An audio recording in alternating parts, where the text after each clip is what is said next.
ने कदमे भी उठा रखे थे जिन पर नारे दर्ज थे कि बारी भरकम बिल नामंजूर, मगर उनको महकमा सुई गैस की जानिब से कोई हौसला अफजा बात नहीं मिली। उन्हें बताया गया कि आपकी हम सिर्फ किस्तें कर सकते हैं, हम आपके बिल जो है माफ़ नहीं कर सकते। अब नई हुकूमत आने वाली है, अभी पंजाब और वफाक में नई हुकूमत ने ओहदा संभालना है, मगर उनके ओहदे संभालने से पहले ही पाकिस्तान में जो है बारी भरकम बिलों ने जो है लोगों को दोबारा सड़कों पर आने पर मजबूर किया है।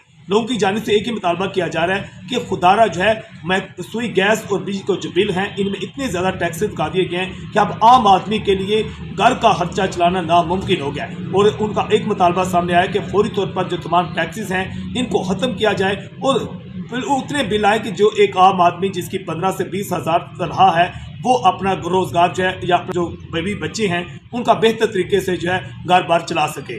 रिपोर्ट आकाश नियाजी, HD न्यूज़, खारियां।